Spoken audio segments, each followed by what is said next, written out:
John Aravosis here at the Aravosis Report, coming to you live from Washington, D.C. Talk about the latest news from Ukraine. Let me get my chat box open with you all. Chat. There we go. Woo! There we go. All right, it's opening slowly. Let me get TikTok rolling while I'm waiting for the chat box there. TikTok. Oop. And we had a little live today to do our fundraiser with Vlad. Oh, there you all are. Hey, guys. Hello, all. Hold on here. Ukraine update. Zoom. There we go. Live goal.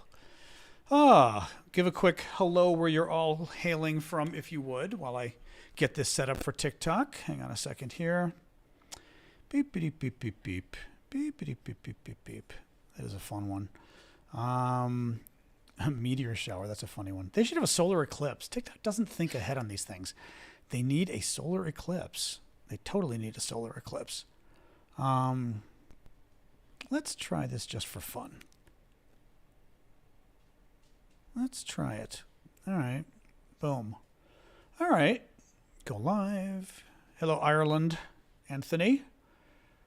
I just happened to see that. Let me get this. There we go. Flip image. Boom. There we go. All right. Woo. Excellent. All right. Better now. Now I can have a little sip of water while I'm waiting for folks to join. There we go. YouTubers. Hey, Melanie. Hey, Jaylene. TikTokers, welcome. YouTubers, hello. Trying to figure out, do I need to adjust this a little maybe? Maybe a touch. It's pretty good. That's pretty good. Anyway, hey, guys. How are we all doing today? Welcome. Nice rainy day, although not terrible, considering it was, I guess, really bad in the Midwest, but it's not terrible here in D.C., so that's good. Hey, Ash. How's everybody doing? Hey, Jorge. Thank you for the gift. Hey, Jen. John with the gift as well. I'm still adjusting my lighting here. That's pretty good. Okay. All right. Trying adjusting the lighting down a little bit. Tari. Anyway, how are folks doing today? Excuse me. I'm just busy getting ready for my trip and getting ready for the new. A lot of news today. Again, big surprise. Hey, Val. Hey, Alan. Thank you for the gift. Good crazy American. Thank you, guys. I'd say today is news day. I don't know if it's good or bad. Kind of You know, nothing earth-shattering. Actually, there's a story I was just reading, but I didn't get time to finish it. A very kind of dour story from Politico about Ukraine. Thank you, Magical. Yeah, just kind of a scary story about Russia's big counteroffensive this summer, if they're going to have one. If they do, it could break through the Ukrainian lines. Thank you, Jen. Thank you for all the gifts. Thank you, Chazak. I'm actually drinking water right now.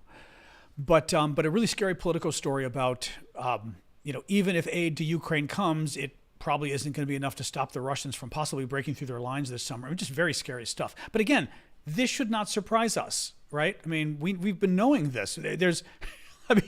We're intentionally not giving Ukraine the weapons they need to beat Russia. That is the Biden, and certainly, I would say France and Germany too, but certainly Biden's strategy from the beginning. Thank you, Jen, for the tiny diny. They never wanted Ukraine to win. They wanted Ukraine to be able to stop Russia, but not beat Russia and not kick Russia out of all the territories, and they got what they wanted. So it's like, Jack, I did talk about the NATO 100 billion fund yesterday. I could talk about it again. You know what? Let me get rolling, and I'll maybe start with that since we're talking about NATO, because I was going to start talking about NATO anyway. So welcome, everybody. John Aravosis here with the Aravosis Report. This is my nightly show I do from Washington, D.C., talking about the latest news from Ukraine. I've got my TikTokers here. I've got YouTube over here on my laptop. So that's why you'll kind of see me going back and forth looking at you and you, just so you guys know. Please do support me if you can with the gifts and the memberships and subscriptions and all of that. I do this full time. I do it for free. And basically your gifts and memberships and subscriptions help pay my bills, and they help make it possible for me to do the show. So please keep them coming, guys. I appreciate it. Let me get rolling and we'll talk about NATO and move on from there. So today is day 769 of Vladimir Putin's special 3-day military operation in Ukraine. I'm going to yawn at you. Oh, excuse me. Thank you, Jen. I'm intentionally cutting back my coffee a little, so I didn't have my little espresso before the show. because I want to sleep better tonight. But of course, it's making me yawn again at you, which is bad, bad, bad. Make sure to like me and like me. Make sure to like me. That's a very social media thing to say. Thank you, Ava, for the gift. Make sure to like my show. Hit the like button. Hit the the up button on YouTube. Hit the screen on TikTok to give those hearts. And do follow me as well if you guys would. I appreciate it. You like me? Thank you, Wayray. I appreciate that.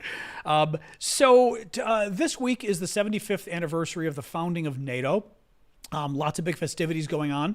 The Russians are, being nasty. Big surprise about it. Let's talk a little bit, just to sort of talk about. So NATO was founded 1940. I should know this. 49. It had to be. I was going to say 48. 49 because we know that 2024 is the 75th anniversary. It was. Thank you for the gift there, Pizditz.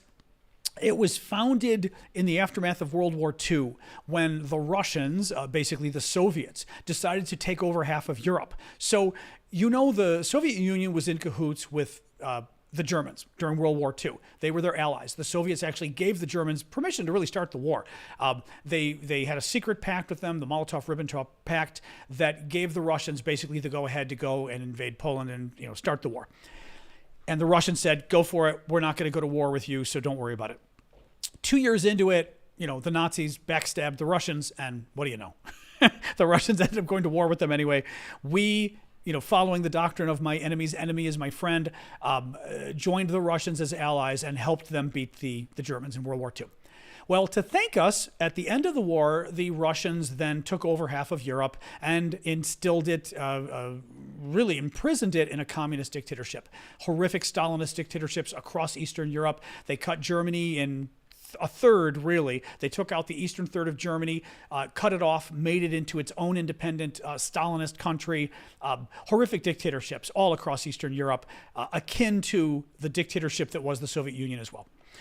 In response, America and the free the free European countries were very worried about Russian communism, which, again, we're talking not quite North Korea, but on its way to North Korea. I mean, horrifically, I've been to the Soviet Union, horrifically draconian dictatorship.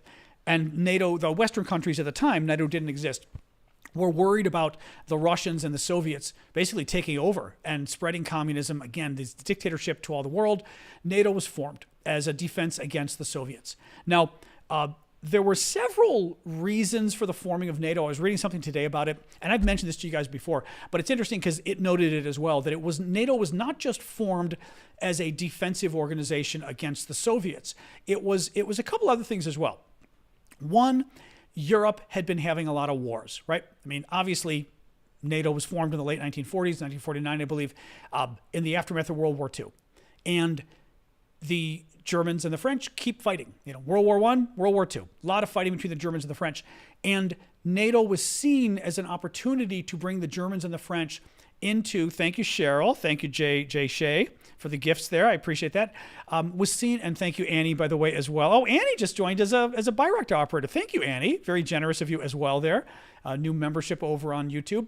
The part of the idea behind NATO was to bring the Europeans into a common defensive organization where they were working together for their common defense rather than building up their militaries preparing to go to war against each other, right? So NATO also made it safer for the French and the Germans, among others, in that they kind of had an assurance that their neighbors weren't going to go to war against them, their fellow NATO members. So it made them more secure. It helped them focus on their economic recovery rather than just worrying about war with their neighbors. It helped avoid future wars with their neighbors. It also helped because some of the concern was that if the U.S. didn't do anything and didn't basically form NATO, and we were the key member of NATO at the time. Thank you, Kevin. If we didn't form NATO, that the European countries, the free European countries in Western Europe, would feel so threatened by the Soviets and the Soviet dictatorships in the East that they might start to kowtow to them, that they might start to cave to them, give in to their demands, right? And all of a sudden, then you've got a creeping threat to Western Europe. Anyway, so lots of reasons for the formation of NATO. I don't even care to read what she said. The Russian Foreign Ministry spokeswoman, thank you, Andrew, thank you, Joyce, gave a nasty little comment about NATO and everything. Everything they do is projection. I'll say that. Interestingly, she talked about, I will say this, she said, Moscow's relationship with NATO has returned to a Cold War setting. She's blaming us for the fact that we're back to the Cold War. Now, I will say this. She did say one thing, probably by accident, that was truthful. I think we are back in the Cold War, and I've said this before. We are absolutely back to where we were during that period, the 1940s to the 1990, or 1991. And, yeah, Russia's back. They're materialist, or not materialist, militaristic again. Not materialist, although they're probably materialist too, but militaristic. They're invading their neighbors. Thank you, Ernie. As we've seen in Ukraine, they're willing to fight war in a way that developed countries, developed democracies don't fight, a way that is inhuman. The International Criminal Court has filed a sort of arrest warrant against Vladimir Putin for war crimes, for kidnapping Ukrainian children and stealing them and trying to brainwash them. I mean, really just horrific stuff that we've seen, as you guys know. In any case, let's move on. Ukraine's foreign minister. Oh, this is interesting. So Ukraine's foreign minister has called on the Western allies to basically, pony up some more Patriot missile systems for Ukraine. Thank you, Elle. Thank you, and Ellie. Elle and Ellie. That's cute, both. As you know, the West has provided Ukraine, we think, thank you, Spag, 3 Patriot missile systems. Thank you, Lord Flash. Now, and thank you, Ernie, as well, for the gifts up above. When I say systems, it's because the Patriot missiles, it's not just a missile, it's a launcher. It's a system that's like a radar system that tracks them and, tells tracks the incoming missiles, where it fires. So it's a whole system, right? We provided these systems to Ukraine. The Americans, I wrote it down, the Dutch, and maybe the Germans. Let me see here. Do I have it here? Yeah, the U.S., the Netherlands, and Germany contributed probably 3 of these systems, we believe. They cost about $1 billion each. And that's it, though. We gave Ukraine like 3 systems. That's it. Ukraine has been attacked by Russia for 3 years, right? Or 2, we're into the 3rd year. They are sending rockets and missiles every single day at Ukraine, and we gave them 3 systems. The problem is the systems can't really be moved around that much, right? You've got them in place. They protect like one city, in essence. I mean, they don't protect a huge area of land. The Ukrainian foreign minister came out today and said, basically, Ukraine needs 5 to 7 of these systems. They've got 3. And that NATO has got 100 Patriot missile systems, and they're refusing to even give Ukraine 5 of the systems that they've got. He's not wrong. And again, what's really annoying with this is, keep in mind, one of the things that NATO did with the Patriot missiles is we refused to give Ukraine the Patriot missiles for the first year, right? For the first year, we just refused. We wouldn't even give them the systems. We let the Russians just bomb Ukraine, right? Send, nonstop weapons, blowing up civilian areas, blowing up residential areas. And we did nothing about it because, again, we were afraid of escalating. And, oh, my God, what would Vladimir Putin do? Mind you, on Patriot missiles, too. What would Vladimir Putin do if we gave Ukraine a defensive weapon that doesn't even attack the Russians, that simply shoots down unmanned Russian missiles that are coming into Ukraine to kill Ukrainian civilians? Why would Putin get that upset if we weren't even, these aren't even weapons used, that were being used to take his planes out of the sky. They were simply taking down missiles. Thank you, Vicky. But we were so worried about Vladimir Putin that we refused to give them for a year. Big surprise. Any case, it's just very annoying to me because, we're still having this crazy discussion. And obviously, this is a decision from Washington when it comes down to it. I mean, again, I think it's the Germans as well now, not the French as much. But it's, thank you, Aileen, for the gift. It's, I think it's a decision from Biden. And this isn't just the issue with the Republicans and Donald Trump cutting off aid to Ukraine. This is about Joe Biden really doesn't want to give Ukraine what it needs because he's afraid of Putin. And he is. I'm sorry. He just is. I mean, I've talked about this so many times. I feel like I'm blue in the face. But anyway, not very good. Another thing, a senior Ukrainian official, high-ranking officer, said today that basically they don't need the F-16s anymore. It's too late. Very scary. A big article I was reading before the show. The only problem is I found the article like right before the show. It's in Politico. You can go check it out. It's very good. It's very long, so I couldn't read all of it. Thank you, Pedro. But basically, the article is talking about, and I was started the show talking about this. The article is talking about real concern in Ukraine and among military experts abroad that the Russians could be building up for a big offensive this summer. And if they do, they could break through the Ukrainian lines and cause a lot of damage. Thank you, Cliff. Why? Because, again, we, up until now, have not given Ukraine the weapons it needs to beat the Russians. And now even worse, because now the U.S. has cut off all aid entirely, right? So that's just made things even worse for the Ukrainians.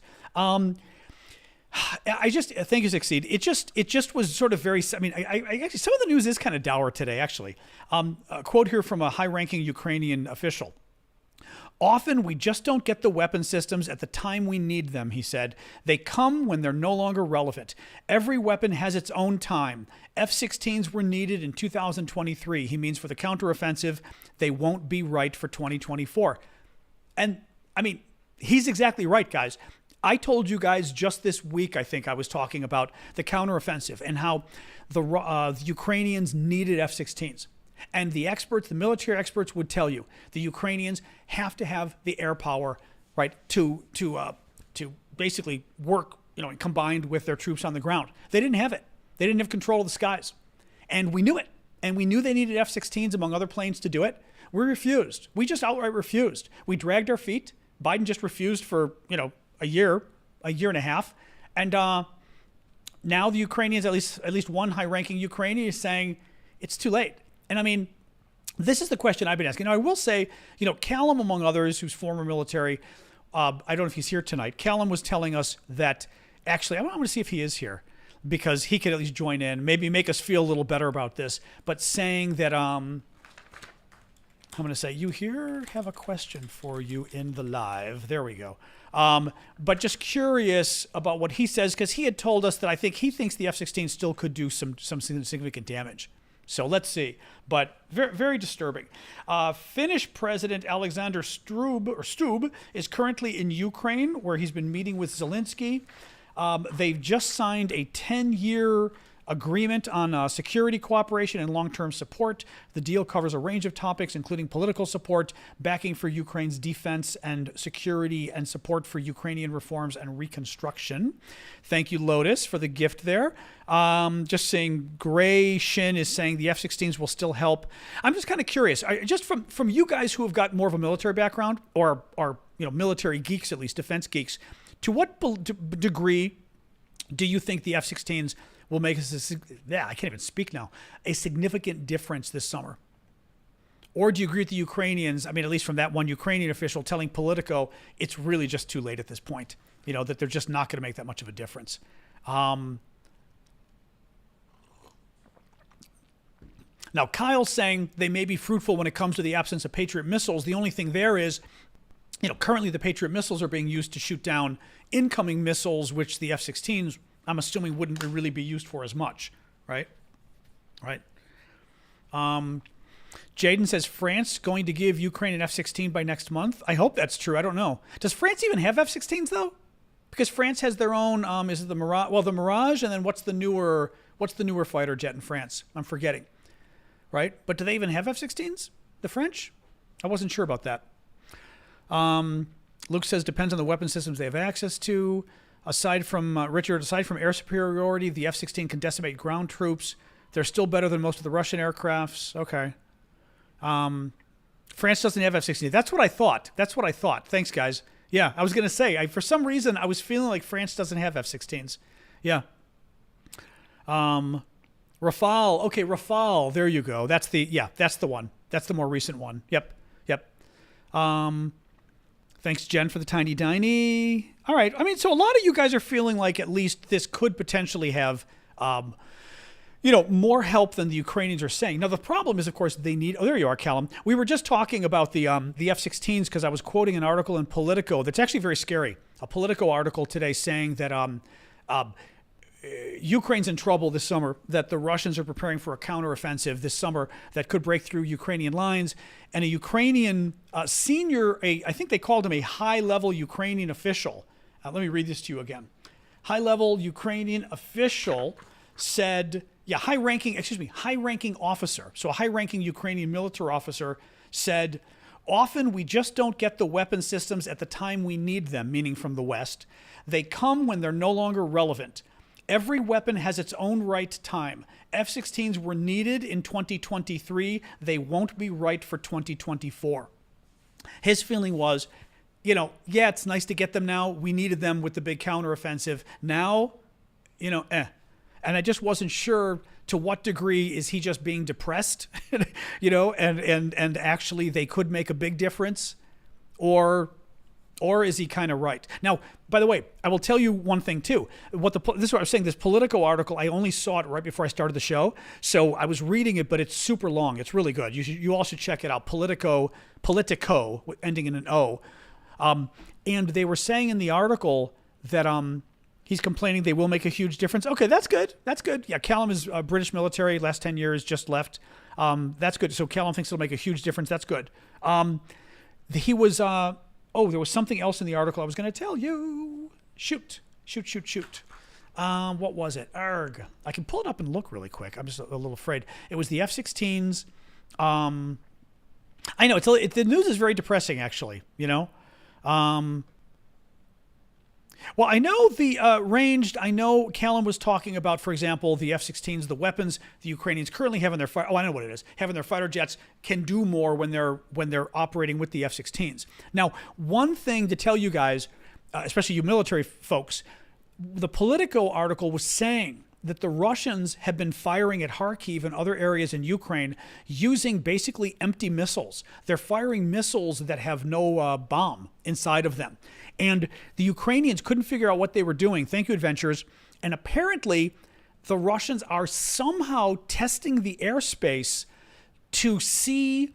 They're testing the airspace for the range of their S-400s, it said, for basically going after the F-16s. They're trying to preemptively get ready to basically make that airspace inadmissible to the F-16s, where it's too dangerous for the F-16s to enter it. So, unfortunately, there's a lot of that. There you go. That's what Tyler was saying, firing blanks to test defense. Well, it says to test defense. It specifically mentioned range, that somehow they were testing their own range of how far could their missile go in order to basically know what area they could map out to take out the F-16s. Yeah. Or stop the Ukrainians from even launching F-16s in those areas. So, anyway, a little more here. I know it was kind of, now that I realize that it was kind of depressing news today. Okay, yeah, give a little feedback on Signal, Callum, and I will read it for folks when you give it to me over there. So, okay, here's a positive news story. The Guardian reports that Ukrainian intelligence is saying publicly that they're planning on taking down the Kerch Bridge in the first half of 2024. Now, let me get my map here. The Kerch Bridge, you will all recall, is the bridge in southern Ukraine that connects Crimea to Russia. Russia's also over here, but Russia's over here. This is not all blue water. This is blue water here, but then you get right across and it's Russia. Now, the Russians invaded and stole Crimea in 2014, okay? And they've been occupying it since then. Putin really doesn't want to lose Crimea. That's his little crown jewel. And Putin built a bridge, maybe it was 2018 or so, built a bridge to connect Crimea to Russia. They get a lot of military equipment. A lot of soldiers come across here. Otherwise, currently, they've got to go by land, by truck, which is very perilous for the Russians. Putin is just finishing up a railway that's going to come all the way around down here to get to Crimea. That's going to be another alternative. Let me just see here. Thank you, Bjorn, for the gift.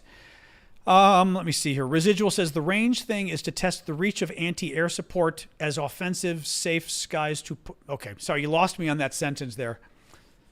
Sorry, you lost me at the end of that sentence. Sorry.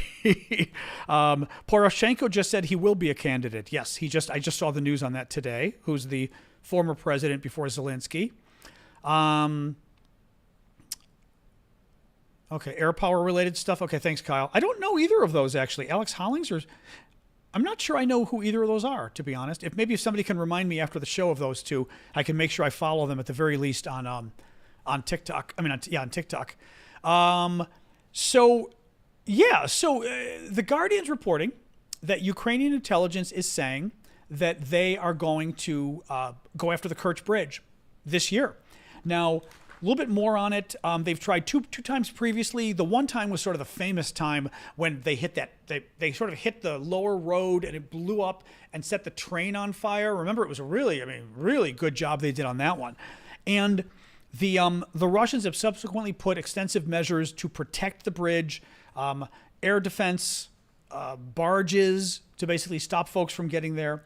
And Ukrainian intelligence thinks it can disable the bridge soon. We will do it in the first half of 2024. Budanov, who's the head of Ukrainian military intelligence, told The Guardian. He said they have most of the means to carry it out. Now, they mentioned, I thought this was kind of interesting, and I'm not quite sure how this works. But the Ukrainians are saying that all of the attacks they've been doing on Russian naval warships have been shaping operations, which makes sense, but in preparation for attacking the Kerch Bridge.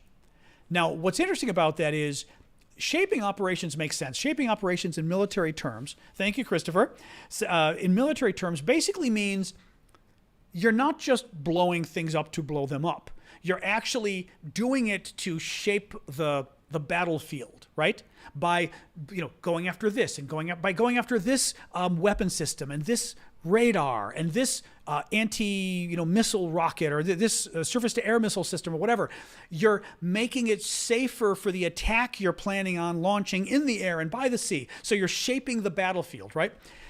The Ukrainians are saying that these attacks on Russian ships, on Russian warships, have actually been a shaping exercise for preparations for attacking the Kerch Bridge, which is very interesting because I didn't necessarily know that. I'm not sure in what regard. I don't know whether it's, the fewer warships you have in the area, the harder it is for you to perhaps patrol and see what kind of sea drones, the water-based drones are there. So if you have fewer ships, it's harder for you to basically go and keep an eye out for drones or whatever. But, actually, it probably is also harder for you to keep an eye if the Ukrainians try to slip a team in, like Special Forces, Navy SEALs types, to blow up the bridge. I mean, Callum has talked before about the need to but one way you really take down the bridge is sending in forces that are there with explosives and literally go and, set the explosives by hand at the base of the bridge or underwater.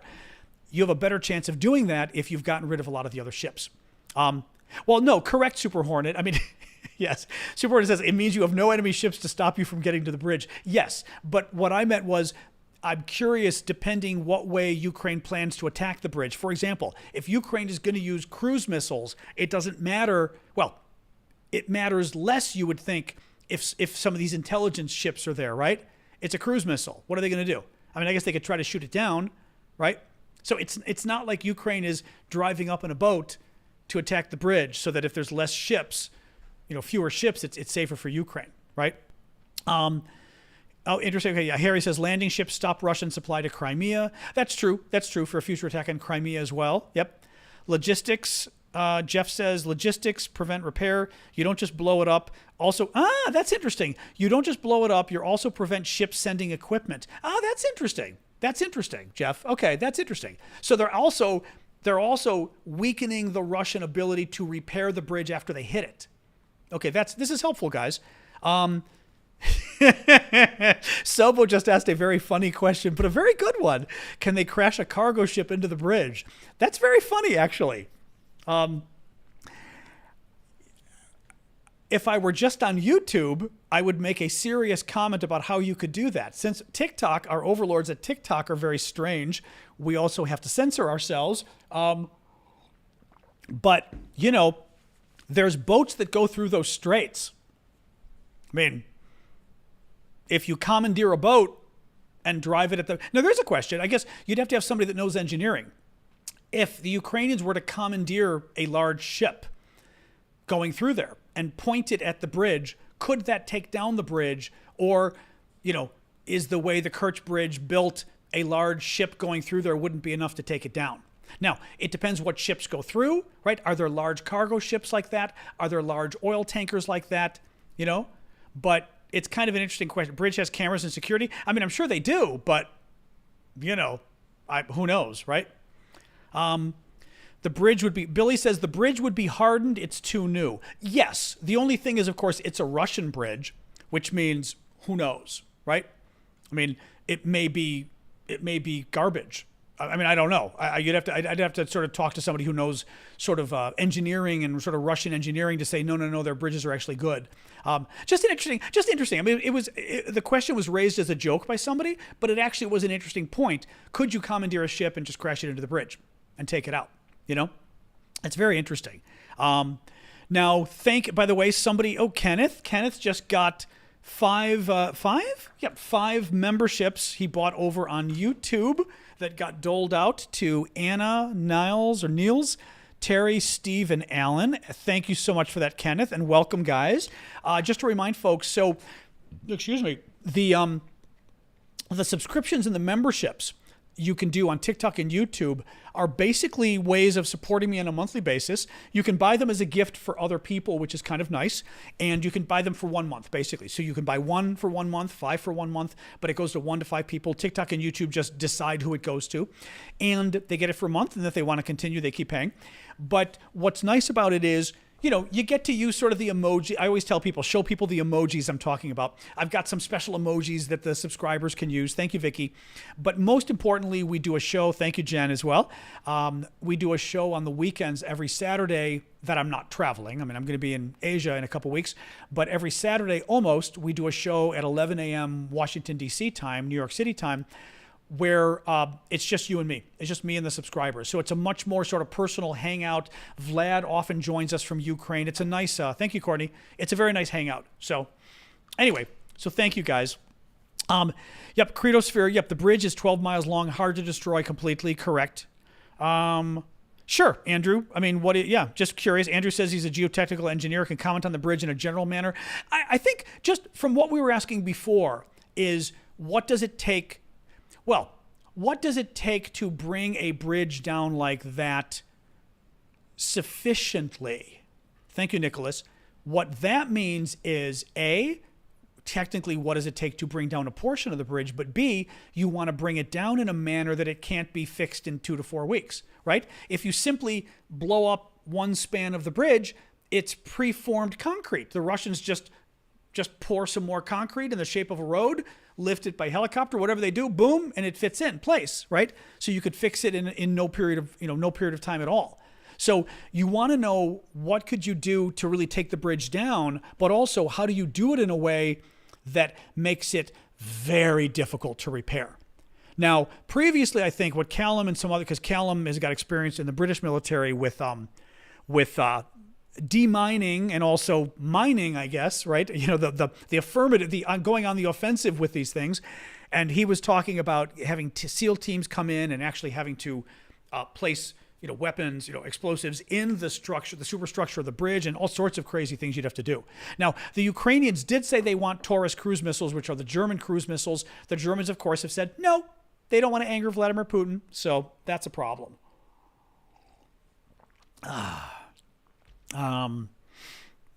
The piers were construction.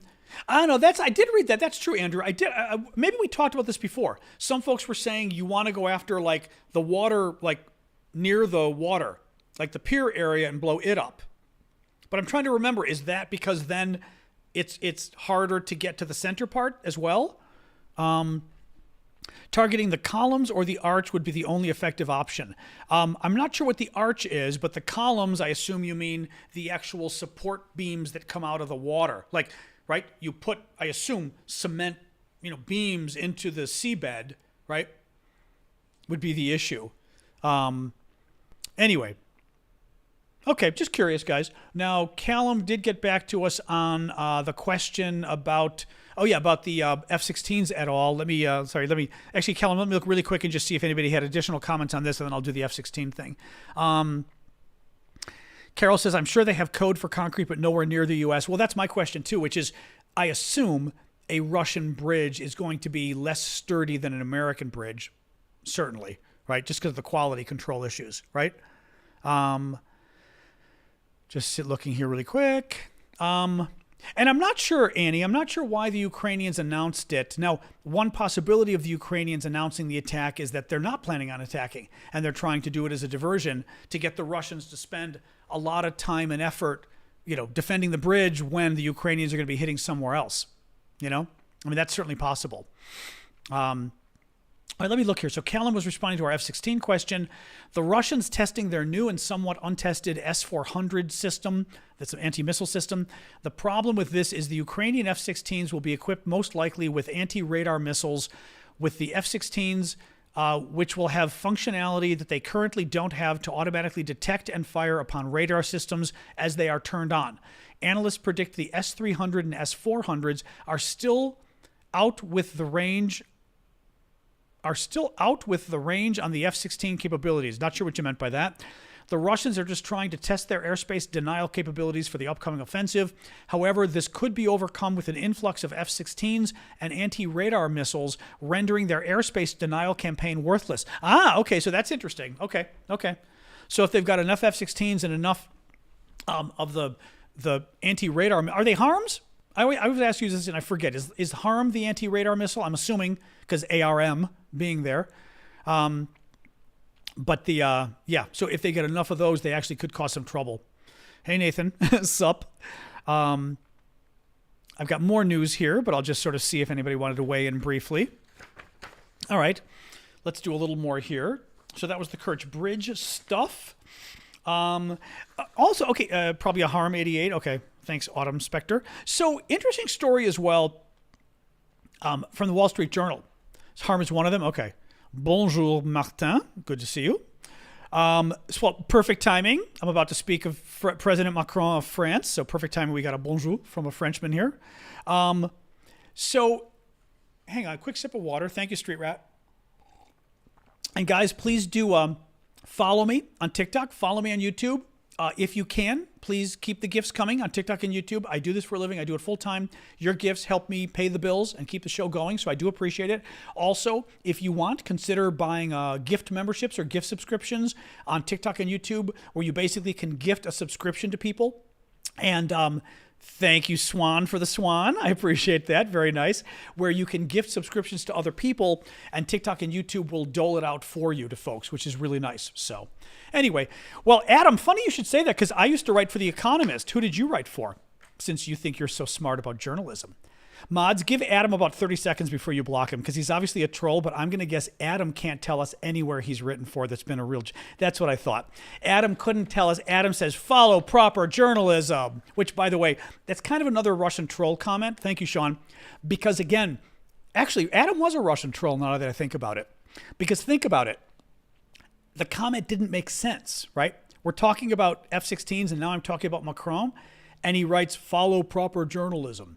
As I said, you can always tell the Russian trolls because they're trying to get you off topic, and they're trying to sort of throw something at you to confuse you that it has nothing to do with what you're talking about. In any case, but I will say, it allowed me to say that I did used to write for The Economist. So, Adam, happy to tout my bona fides as far as being a journalist. So thank you. Your grandfather read The Economist? The Economist is very good. Toi aussi, tu dois lire L'Économiste. Thank you, Richard. We had to read The Economist in graduate school at Georgetown. It was required reading for international relations programs. Yeah. Anyway, they were fun to write for because I liked the writing style and stuff. It was very smart writing style. So Macron. So we are speaking of France right now. The Wall Street Journal did a little bit of a deeper dive into President Macron of France. Thank you, Critter. And his effort to create some strategic ambiguity about whether NATO would position troops in Ukraine. Remember, there was a big blow up in February or March.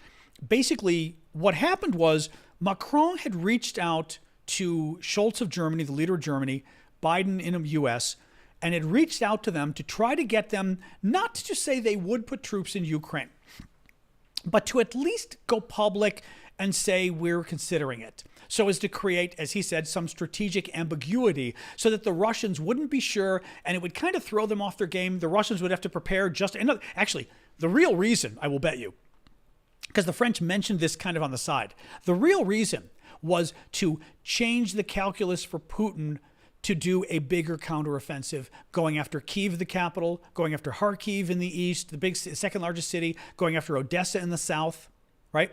And the idea was to basically scare Putin to think, okay, if I go after any of the big cities and try to take them with another big offensive, is NATO going to move in troops? And if I think they might move in troops, then maybe I don't go and invade those cities. That's the reason why you promote an ambiguity like that. Well, talk to the French and the Germans. The Germans and the Americans. The Germans and the Americans, of course, didn't want to upset Vladimir Putin because we don't want to upset Putin. So Biden and Schultz were like, no. Macron came out and said it publicly anyway. And rather than saying NATO's considering it, he simply said publicly, which is true, that it had already leaked at this point. He simply said, NATO, we are certainly discussing it, but we did not reach a consensus. There was disagreement, which is true. Well, the Germans and the Americans freaked out. They went public. We're not sending troops. Biden, I think, even in his State of the Union said, we're not sending troops. So everyone it kind of blew up in our faces.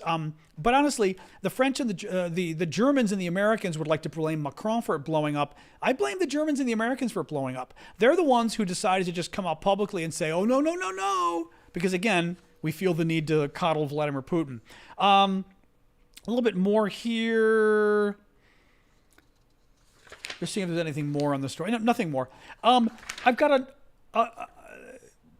two more stories. Okay, Zara, Bershka, and Pull and Bear. I know Zara.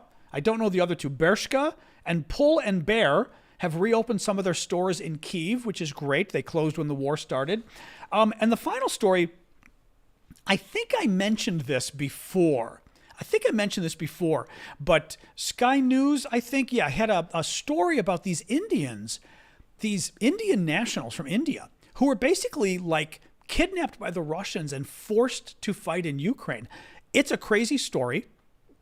These men, and they've talked to their families, they've talked to the men, they've got copies of the Russian military documents, the whole thing. These men lived in poor villages in India. They and their families sold everything they had so they could buy a ticket and move to Russia. Now they moved to Russia as tourists, right? But the goal was to be able to get a job and work and become like a guest worker where you send remittances back home, right? So your wife and kids and everybody live back in the home country in India and they would send money back. Well, the Russians, according to Sky News, arrested these guys on trumped up visa violations, claiming there was visa stuff, and told them, well, you're either going to get 10 years in a Russian prison or you can volunteer for the war in Ukraine. But we promise they won't be combat jobs. They told him, for example, you could be medics, right? Thank you, Big Hawk. Oh, sorry, Big Hawk for I thought you were as a gift for moderating. Appreciate that. Thank you, Crystals, for the rose. You won't be in combat. You can simply go and be with the medical unit, they told them. So these guys, thinking they're screwed, because they're like, well, the Russians arrested us for no reason. They're threatening to send us to war, right? Or to put us in prison for 10 years. We'd rather... Oh, I was just checking. It's not lightning. It's just the light is changing behind me. I thought it was lightning, but it's just the light changing. Okay. We might as well take fighting in Ukraine for a year. Not fighting. Going to Ukraine in a non-combat job is safer than going to a Russian prison. Imagine a Russian prison for 10 years, right? What do you think the Russians did? They took these. So first of all, they arrested these guys on trumped up charges in order to force them to go to Ukraine to fight. They lied to them and told them they wouldn't be combat jobs. So they said, okay, they'll be doctor jobs. So they signed the forms. They gave them 2 weeks training and sent them in to fight in Ukraine. They put a gun in their hands and sent them to the front as fodder. Exactly. With 2 weeks training. These are guys from small villages in India, poor people who couldn't, make a living and just decided to move to Russia to hopefully get some work and send money back home. And they gave them 2 weeks training and put them on the front line. These guys are freaking out. Their families are freaking out. They don't know what to do. And some of them, I think, have gotten free. Actually, I don't know that any of them got free. They've got pictures of them from the front lines. It's just unbelievable. The thing that blows my mind is, and I say this too, it is important to point out these stories, not just because on their own the stories are outrageous. They are also very telling stories that tell you something about Russia as a country and the Russian government as a government. And the fact that a government would do this, that it would populate its military with people that it basically kidnaps, in essence, that it drums up charges against in order to nab them and then lie to them about being in combat when they're not going to be. I mean, on every level, this is indentured servitude. It just boggles my mind. It just boggles my mind. Anyway. All right. Last little point. So we held a little fundraiser today. Vlad and I are raising money for Ukrainian hospital. The hospital needs blankets, sheets, and pillowcases. We're trying to raise $1,300 US for it. We've already raised around $450, $500, so we need another $800. Vlad has organized people, including his mother, to basically sew the blankets and the sheets and the pillowcases. So we're buying the fabric, and these women have volunteered, maybe men too, have volunteered to actually sew these blankets, sheets, and pillowcases for a Ukrainian hospital that desperately needs it. We did a fundraiser today online. We got, like I said, some good money. We need more. If anybody can help, we need $1,300. We've got $450 so far. The more money we get, the more sheets and blankets and pillowcases we can make for the hospital. But if you can afford to do it, I appreciate it. 100% of the money will go to Ukraine. We're doing it via Vlad's PayPal. You guys can find it at aravosis.com. Actually, I can look for you guys. I can pull up Vlad's PayPal right here. Hang on. 1 second. Napre. Here we go. All right, so for the YouTubers, that is Vlad's PayPal for YouTube. It's in the comments. There we go. For TikTok, you can find Vlad's PayPal via my profile on TikTok. Look at my profile. Look at the triangles pointing down, the red triangles. Click that link, and it'll bring up a page. The top thing on the page will be talking about the blankets, and you will see Vlad's PayPal information, not Prokofsky@gmail. And then you just go to your PayPal and enter the information, and basically you'll go to your PayPal, you'll say send money, and you'll enter Vlad's info. We've been doing this with Vlad for over 2 years. He's trustworthy. He does not take the money. Vlad has a good tech job, so Vlad has no need to take the money and does not. But if you guys can help, I would appreciate it. Thank you very much. Not that many countries have joined NATO in the last 20 years. Funny you should ask that. Finland and Sweden joined in the last 2 years, and nobody has joined NATO, I believe, in 20 years. I believe the last joining NATO might have been 2004. I don't think it was 2008. I think it was 2004. You got to look and see, but yeah, nobody. Pretty much nobody, to answer your question. So there you go. Somebody Google it and see. I think it was 2004. It might have been 2006, but I remember I read it today and I went, wow. Like, it was that long ago that we had anybody else join NATO. No, the Russians are lying. They're lying about NATO expanding. NATO didn't expand. NATO expanded because Russia invaded Ukraine. Russia didn't invade Ukraine because NATO was expanding. NATO hadn't expanded in 20 years. They lied. This should not be a surprise to folks who follow what goes on in Russia. This is what the government does. So, in any case, but yes, so there you go. Actually, I'm going to look. I'm curious for myself, but I'll bet you, I think it was 2004, as I said. Now I'm kind of curious. I'm going to pull this up.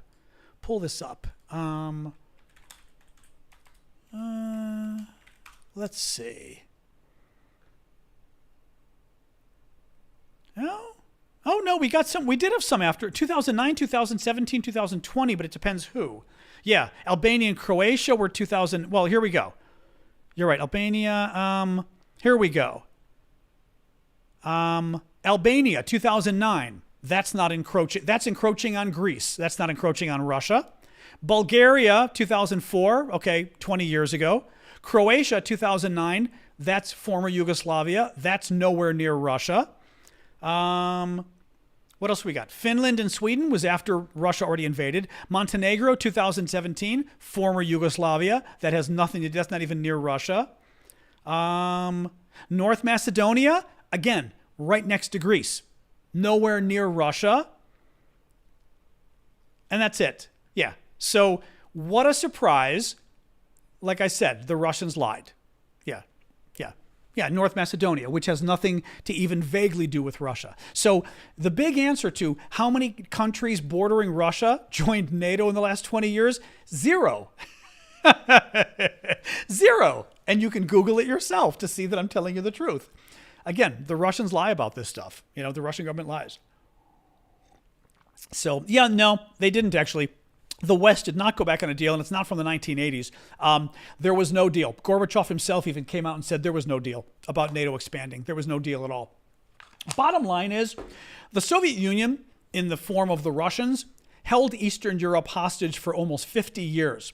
They instilled brutal communist dictatorships on the Europeans in Eastern Europe, killed a lot of people, brutalized a lot of people, destroyed a lot of families, destroyed a lot of lives. These were Stalinist dictatorships that the Russians imposed. And when the Soviet Union finally dissolved in 1991, and the Eastern Europe basically exploded in 1989 and became free of the Russian yoke, the Europeans came running to the other Europeans and said, please protect us from the people who have been holding us hostage for 45 years. That is why a number of European countries joined NATO, because it was literally akin to somebody escaping, a hostage escaping the criminal and running to the police saying, please protect me from the person who has been attacking me for 45 years. So, yeah. A number of the folks in Eastern Europe joined NATO when they escaped from the Soviet bloc. And interesting question, by the way, why didn't they just stay with Russia if Russia was so good? We didn't ask them to join NATO. They begged us to join NATO, just like Finland and Sweden begged us to join NATO. They begged us because of they know what Russian rule is like. Nobody wanted to, again, the Russians had the Warsaw Pact. They were already in a defensive pact. Why didn't they stay in it? Why didn't they stay in it? Interesting question, right? They ran from the Warsaw Pact. It was Russia's version of NATO, and they ran from it. So, there you go. Anyway, mods, feel free to get a little more muty on some of the trolls. Anyway, all right, guys, let's talk. So we've got oh God, it's almost 7 o'clock already. Jeez. Didn't realize we were already talking so much. Questions, comments, you name it. Gorbachev, Gorbachev did a good thing. The Russians don't like him, but, I don't have to prove a negative. You have to prove a positive. If you think Gorbachev claimed NATO wasn't going to expand, prove it. But the quote is out there. He never said that. It's a lie. So if you think it's true, prove it. No, I mean, Big Hawk, I go back and forth, but right now you can tell who the real trolls are. If you can't, give them a break, as I say. If it's not 100% clear, give them one or two comments and they'll prove who they are. Yep, Estonia, Latvia, and Lithuania joined NATO maybe 2004 or so. Yep, same problem. Held hostage by the Russians for decades and finally broke free and said, protect us. So... Black Opal, consequences for Putin being charged with war crimes. It's hard for him to travel around the world now. He didn't even go to the big summit in South Africa last summer because it was I think it was last summer, it was very uncomfortable for the South Africans because the South African government kept being asked, well, you're a member of the treaty organization that Putin was charged with violating the war crimes. Are you going to arrest him? And the South Africans were kind of like, and finally, it looks like they asked Putin not to come, and Putin didn't come. So he has only visited places that don't matter, basically. He goes to, he can go to Belarus.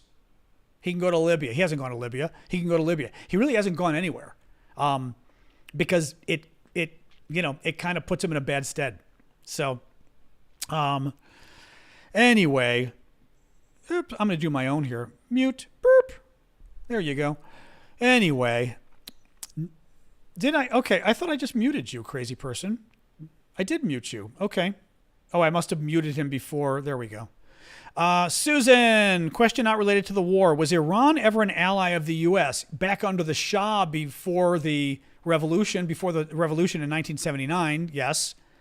A friend of mine brought this up. Yeah. So back in 1979 and before, we were allies with the Shah, who was the guy that ran Iran. And then the, Ayatollah Khomeini and those guys overthrew him and put an Islamic, dictatorship, or whatever you want to call it, conservative Islamic state in place. And now they don't like us. So yeah. We were back then. Um, I do a summary at the end, sports fan. Excuse me. At the very end, I'll do a summary of the news I talked about. So in other words, right before the show ends. But at this point, that's probably not for another 15, 20 minutes or so, probably. Yeah, Finland has a strong army, very much so. And the Finns have proven, like in World War II, or around World War II, that they're very good at standing up to the Russians. You know? Yeah, Rookinator is asking about Mike Johnson potentially being open to Ukraine aid. Let's see. So basically, Mike Johnson is the Republican Speaker of the House. He's the top Republican in the House of Representatives, which is majority Republican. But their majority is very small. They've got like a one-person majority. It's very small right now. They cut off aid to Ukraine 6 months ago because Donald Trump told them to, and Donald Trump controls the Republican Party. I mean, he does. MAGA controls the party. Thank you, James, for the tiny diny.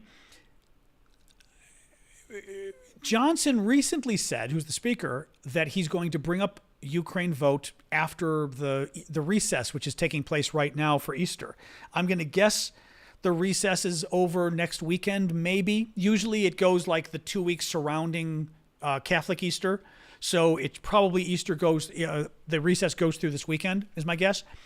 And says he's going to bring up aid to Ukraine. Well, Marjorie Taylor Greene, who's the big Tuesday the 9th? Yeah, so it's another week, basically. Thanks, Martin. Thank you, Frank. Marjorie Taylor Greene, who's one of the biggest two MAGA people in the House of Representatives, says she's going to kick him out if he tries to bring up aid for Ukraine, because the MAGA people, because of Trump, hate Ukraine and love Putin, because that's who they are. They don't like America's allies. They like Putin. And, whatever reason, you can guess for yourself why it is that they have a very strange love affair with Vladimir Putin, but they do. So she is saying she's going to kick him out of office, which she can do. I mean, she can cause trouble if he brings the vote up. He says he's bringing the vote up. Thank you, Street Rat, for the gift. So let's see. I have no idea what's going to happen. I have no idea what's going to happen. There may be a new Speaker of the House, or there may be no Speaker of the House for another 3 weeks, like one of those situations like last time,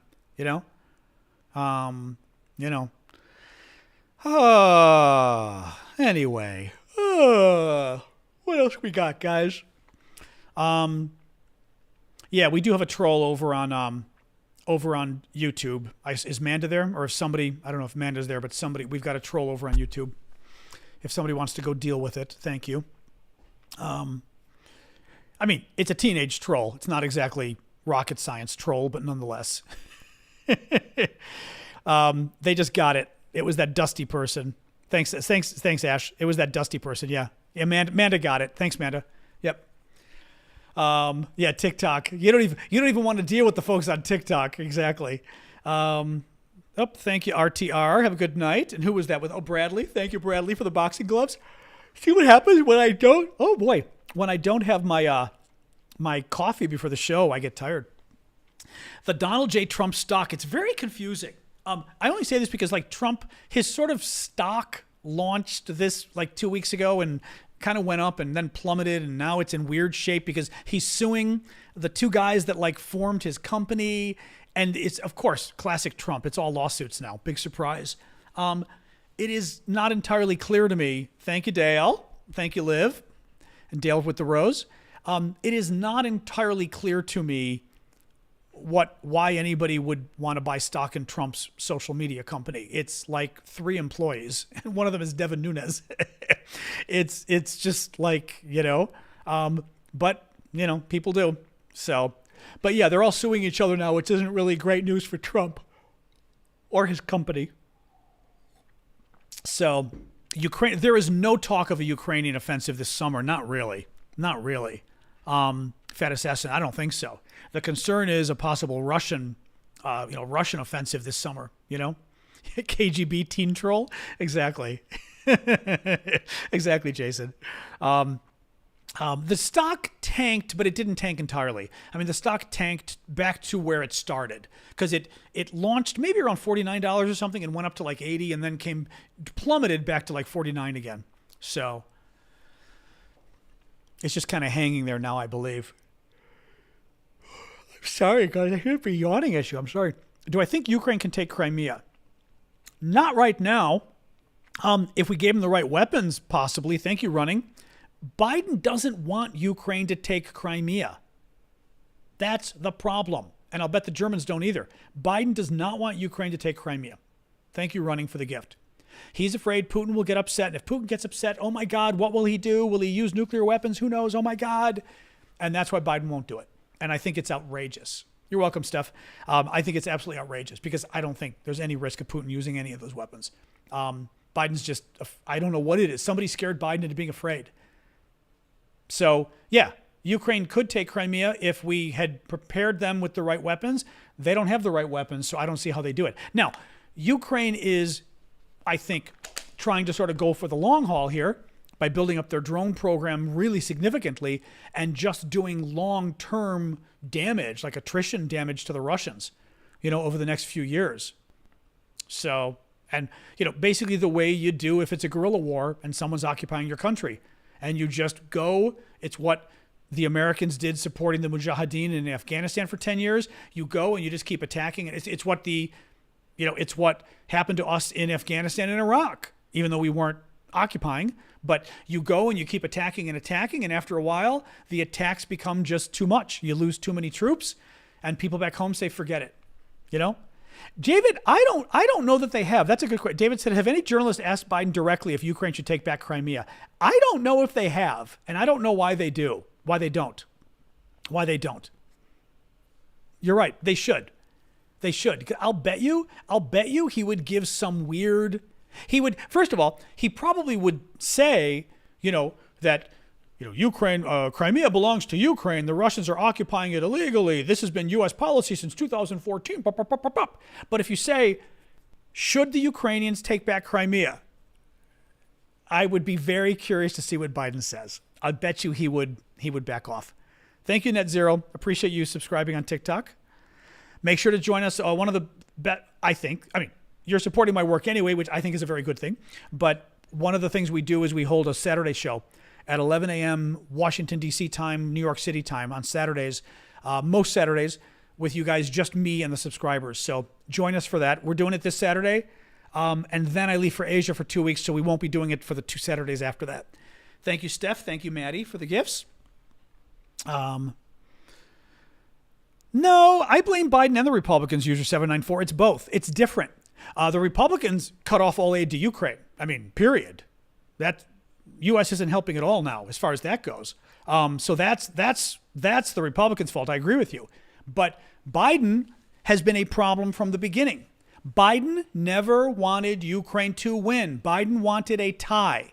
Biden felt dangerous if Russia wins this war, because Russia will be emboldened and they'll move on to attack other NATO countries. B, dangerous if Ukraine wins this war. If Ukraine takes back all its territory, especially Crimea in the south, Putin will get so upset that who knows what he'll do. Maybe he'll use nuclear weapons. Thank you, Maddie. Thank you, Liv. And therefore, Biden from early on decided that he was going to ride the middle. He was going to give Ukraine enough weapons to stop the Russians from taking more, maybe enough weapons to get back some of the occupied land. So we gave them weapons to take back the occupied land here. We would have been okay with them taking back the occupied land here. U.S. policy, absolutely positively, in my opinion, was that Ukraine should not be permitted to take back Crimea, because if they do, Putin will get angry. And therefore, Biden intentionally sent Ukraine a lot of weapons, but not the right weapons. And I think that's criminal, because I don't feel like spending $100 billion of our money on a war that Biden never intended to win. And that pisses me off. But the Republicans, of course, the MAGA Republicans, not the Republicans, but the MAGA Republicans, far worse. Yes. But Biden, I think, disaster what he did. Because, again, the counteroffensive, it died. I don't know how the hell Ukraine's going to get its land back now. And that's all because Biden, the French, and the Germans were scared of Vladimir Putin and didn't want to give him the weapons they needed. We dragged our feet. We dragged our feet on planes, on tanks. We dragged our feet on Patriot missiles for a year. We dragged our feet on HIMARS for months. Biden isn't senile. Give me a break, Alexander. Go away. But he certainly has been better than the Republicans would have been, than the MAGA Republicans. MAGA Republicans would have literally put a ribbon around Ukraine and handed it to Vladimir Putin, you know? And Biden even, by the way, Trump even said so. I saw the Trump interview on CNN years ago when he said he defended Putin's invasion of Crimea and said, yeah, it belongs to Russia. I'm okay with them invading and taking it. And I was like, really? Like, really? So yeah, no one's defending Trump, but I expect my president to do a good job and not just an okay job. And Biden, I think, lost Ukraine. You know, the Republicans would have lost it quicker. Yes. And the MAGA Republicans would have supported losing Ukraine, but Biden, by being basically like feckless, by being kind of weak, slowly gave it away. You know? Well, we don't have a new candidate. We've either got Biden or Trump, so you've got to decide how you feel about a violent attempt to overthrow our government versus a guy who's old. So it's up to you. You know, I don't think it's a really hard choice, to be honest. Do I think Russia will fully take Ukraine? I think at the path we're going, they could someday, not for a few years, but they could. Because again, we're not going to give them the weapons they need. You know, it's really dangerous. Now, the problem there becomes the French made it. Hertling is very good.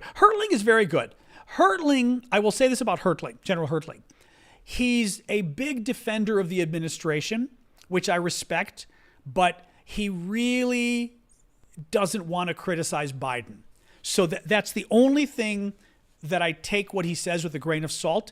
I think he tells the truth and I think he's excellent, but I have noticed he really, really, really doesn't want to criticize Biden. So that I always kind of sit there and go, okay, is there something he's leaving out? You know? Thank you, Cracker, for the hearts. I appreciate that. I love Pete Buttigieg, but you know, he needs more experience, which is why 2028 is better. But I think he's great. Very interesting man. You know, thank you, Timothy, as well for the gift, and cracker person, excuse me. Whitmer would be good. Yeah. What else, guys? Oliver Stone. Oh my God. I would never watch an Oliver Stone documentary on Ukraine. Are you kidding? He's crazy. He's crazy.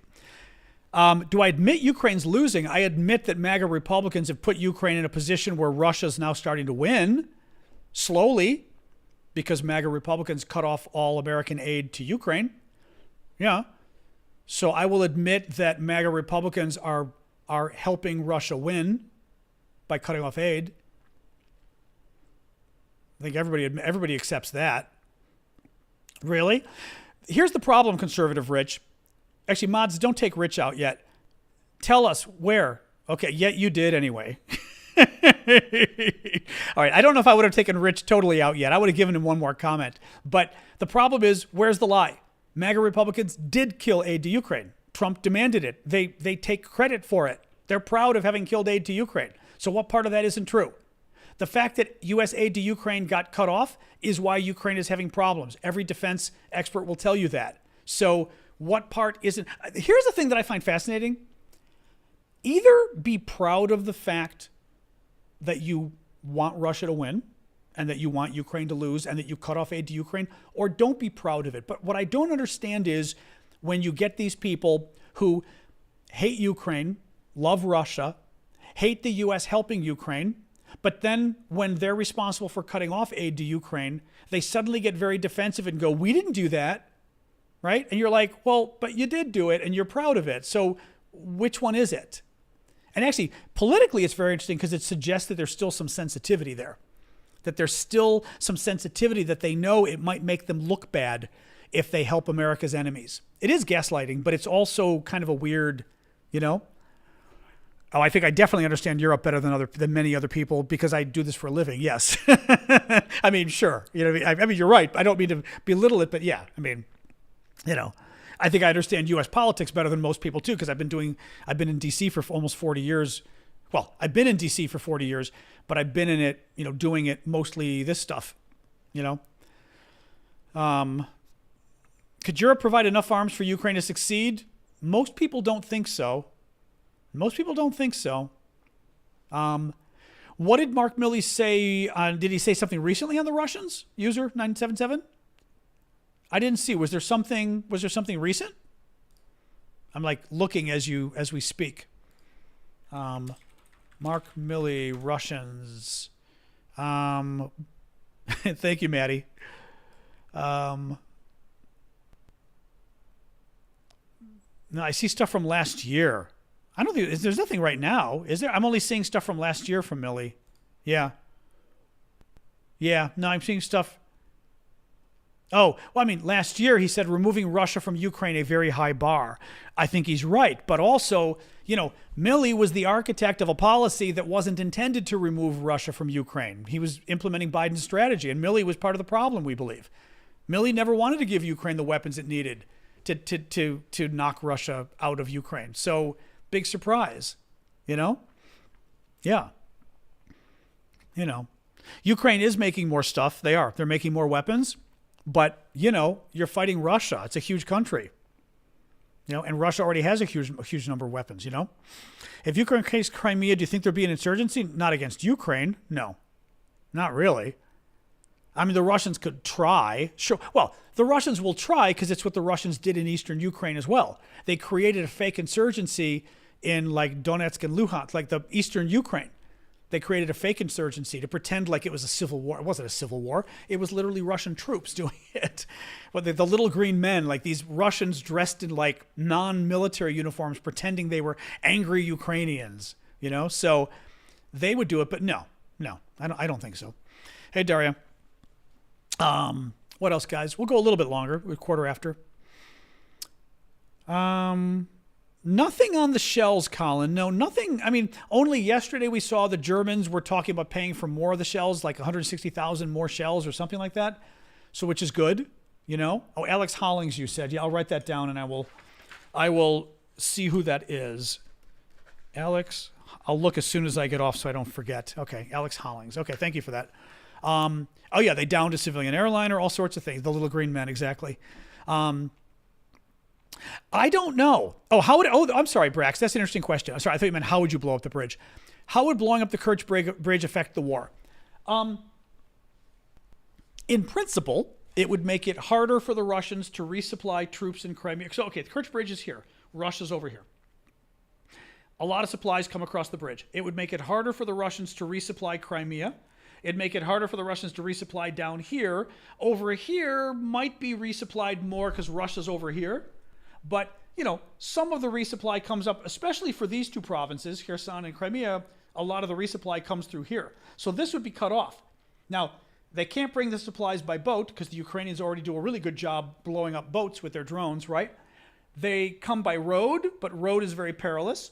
The Russians are just finishing up a railway that comes all along here and then kind of jumps up a little that comes down. That railway will be huge to basically provide supplies all the way down here as a backup to the bridge or as an adjunct to the bridge. So that becomes a wild card as far as if they take out the bridge, but they still got the railway, then they probably try to take out the railway as well, I'm guessing, right? So, just so folks know, you get muted when you write the same thing repeatedly. We don't like you writing crazy stuff repeatedly.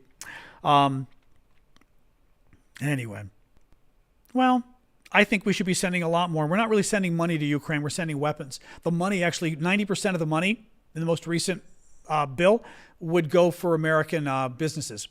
Money goes to American businesses that make the weapons that then go to Ukraine. So actually, it's not money being sent to Ukraine as far as that goes. It's money being sent to Americans. The second thing is, I'm not a big fan of helping our enemies. I think we should help democracies. I think if there's a risk of World War III because we lose Ukraine, that we should avoid World War III. I think that's a good thing. So, I've never been a believer that being an isolationist works. We learned that in World War II and World War I. America tried to sit out both wars, and it didn't work very well. When we sit out, basically, I compare it to living in a bad neighborhood. And guess what happens when you decide, well, we don't need police anymore. We just need to close our doors, and it'll be fine. Well, you know what happens?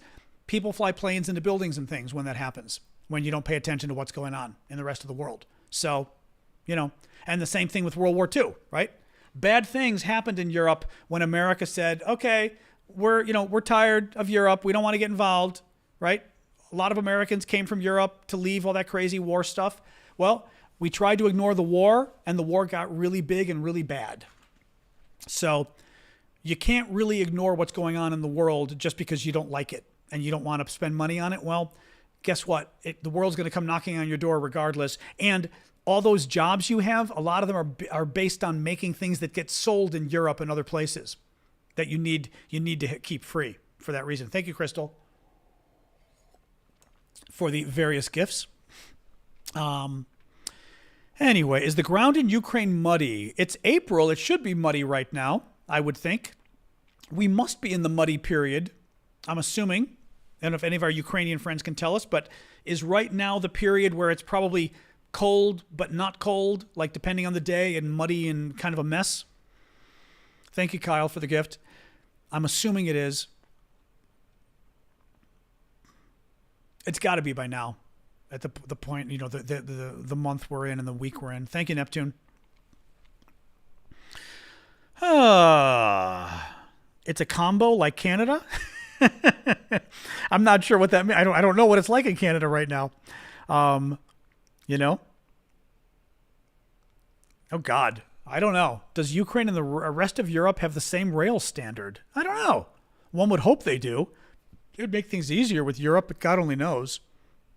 Don't know. Good question, though. Well, Russia's oil infrastructure gets interesting. I mean, we know currently Ukraine has been able to hit about 1,000 kilometers or 600 miles inside Russia. Question is, can they go farther? I mean, they have drones, they now say, that go farther in terms of hitting Russia's oil infrastructure. So, they also have sympathizers inside Russia that are also helping them do some of these attacks, not just drones. Right? So who knows? I mean,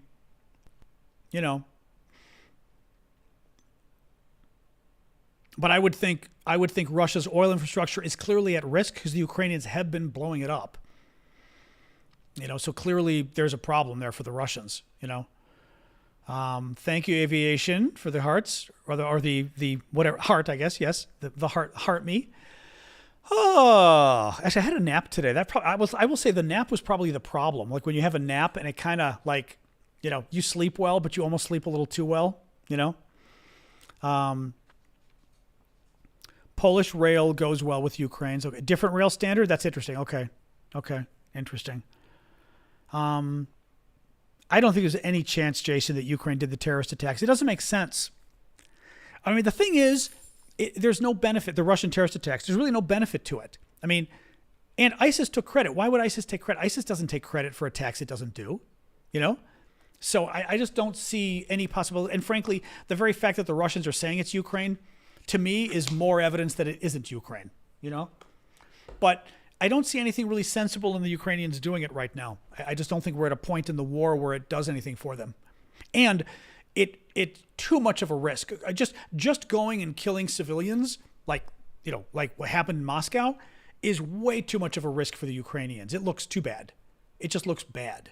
There's no way the Ukrainians would think, hey, let's go do that, and no one's going to blame us. Oh, even your allies are going to blame you for that. So I just don't think it. And by the way, Ukraine's not taking credit for it. So what's the benefit in doing it? It's one thing if you go and try to take out a Russian general or something, right? Like, it's per se beneficial because you've taken out a senior leader who had a lot of experience in the military. But killing civilians in a mall, I just don't see how that benefits Ukraine at all, really.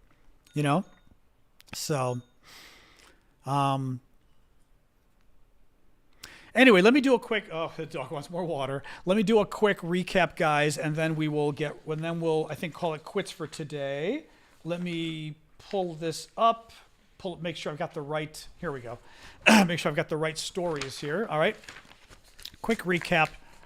There was some weird story, Jeff. Yeah, there was some story about. I had read that some of the witnesses. Thank you, Super Hornet. Some of the witnesses said that in Russia that they were there like a week or two before, and there was security and everything. and at the venue in Moscow, and then they didn't have security when they went back, which is crazy, you know. The letter from Earl Matthews to the J6 committee. Okay, no idea. No idea. I mean, I would try to remember to look it up, but I don't know what that is. Yeah. All right, let me do a quick Sasha. Now the neighbor's dog is gone this week, so she's been having she goes to my door and she wants to play in the hall with him. I may have to just take her in the hall to let her run back and forth without him. All right, day 769 of Putin's 3-day special military operation. Recap of the news. This week is the 75th anniversary of NATO. I talked about the founding of NATO and how it was founded to counter the Soviet bloc, Russia and the Soviet Union installing dictatorships in Europe, but also it was formed to basically bring the Europeans into a defensive alliance where they would work together rather than fighting each other. Ukraine's foreign minister called on the Western allies to provide more Patriot missile defenses to Ukraine. Currently, there's only about 3 Patriot missile systems in Ukraine. The Ukrainians say they need at least 5 to 7, and that the West has about 100 of these systems. And the fact that we can't give Ukraine 5 is pretty pathetic, and I agree. A high-ranking Ukrainian military officer told Politico that it's too late for the F-16s, that Ukraine needed them in 2023, last year, and now it's just too late. Some of our experts here disagreed and said the F-16 should still provide a great benefit for Ukraine. Finland's president is currently in Ukraine, where he signed a 10-year agreement on security cooperation with the Ukrainians. The Guardian reports that the Ukrainians are still plotting to take out the Kerch Bridge sometime in the first half of 2024. So interesting if that's true.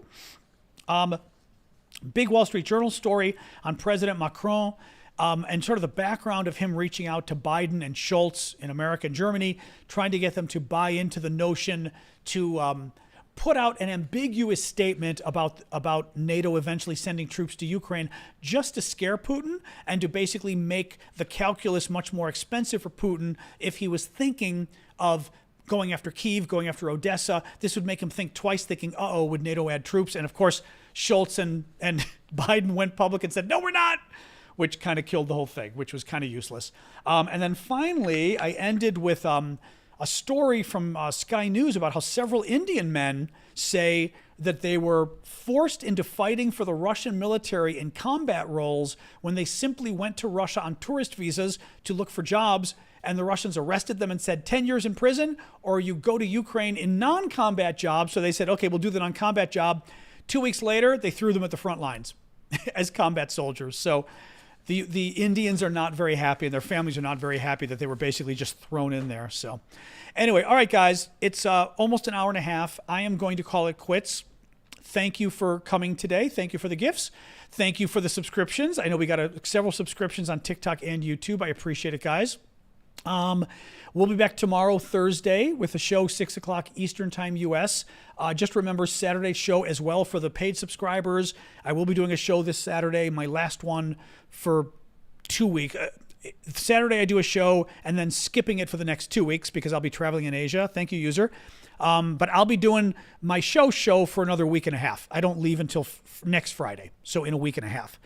Thank you, Love, and thank you. Who else do we have here? Sean with the gifts, and thank you, Love My, again with the gifts. Thank you, guys. Appreciate it.